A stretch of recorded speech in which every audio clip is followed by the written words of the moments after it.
Hello internet, my name is Lave and I watched Upgrade, which has finally got a UK limited release over here.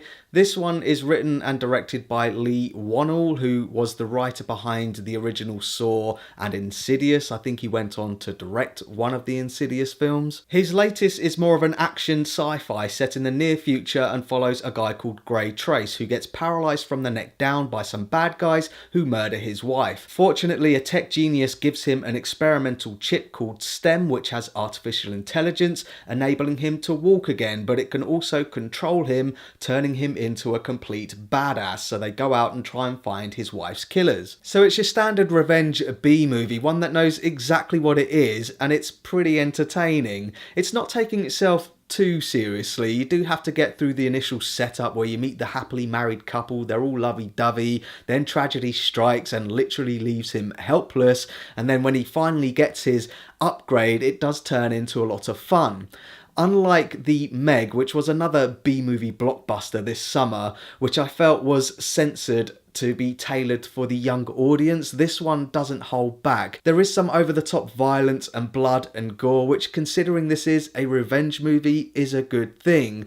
It doesn't happen as often as I was hoping it was going to, but when it does happen, it's really gratifying. But the thing I admire most about this film is that it's been made on a paltry $5 million budget. When you compare that to The Meg's $130 million budget, it just shows that you don't need a big visual effects budget to make it visually engaging. That's not to say there isn't any visual effects in this one, it's just used sparingly but effectively to expand the cityscapes and fill them with drones, for example. It's the practical fight scenes which are this film's biggest selling point, which have been choreographed extremely well, with the camera locked in on Grey as he's jumping about kicking the shit out of people, reflecting the fact that STEM controls him from his neck down. He even moves his own head in a couple of fight scenes, which I thought was a nice touch. And Logan Marshall Green does a good job, to be fair to him. It's like he's being puppeteered or controlled.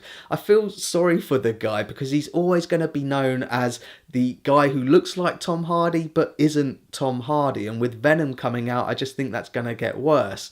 It's something I can relate to, looking like someone who does something similar to you but is vastly more popular and well known. Hashtag I'm not Matthew Santoro. All joking aside, he does give the best performance in the film. I think the other actors come across as a bit cheesy, especially the tech genius who's got this eccentric way about him, which we've seen a million times done before, but this one it's just way cheaper.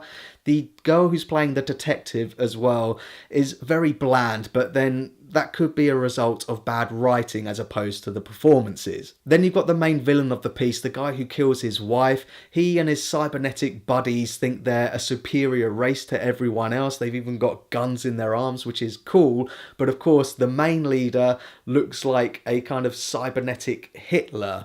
That's about as deep as the analogies and metaphors for the dangers of technologies goes in this film, but then again it's not going for that. It's not a deep thinking masterpiece. I also wouldn't mind betting that the director has been influenced by many other movies and pop culture when coming up with this idea. There were so many occasions in this film which just reminded me of other films. I definitely saw elements of The Crow in there, the recent Dread film, Demolition Man with all of the cars, and of course you've also got RoboCop, but especially Knight Rider. STEM even sounds a bit like Kit, and Grey himself is even working on a Pontiac Firebird and he drives it later on in the film. I wouldn't go as far to say that the director is ripping off all of these other properties. It just feels like he's tipping his hat to them and using those ideas to make something new. It does feel like its own thing, and he even subverted my expectations. At one moment in the film I thought it was going to be the biggest cop-out and ruin the movie, but then it quickly changes direction and I was like, oh, well played, I wasn't expecting that. So well done, Leigh Whannell. So that's my thoughts on Upgrade, and pause the video if you want to take a closer look at my enjoyment tracker now. In the end, I had a good time with Upgrade. It's good, dumb fun. It's the type of film that you can watch with your mates when you're not really watching it, but when you do, you're entertained.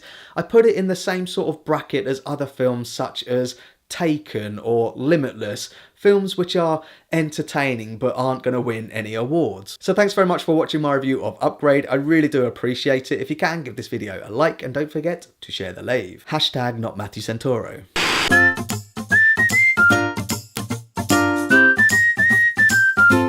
subscribe.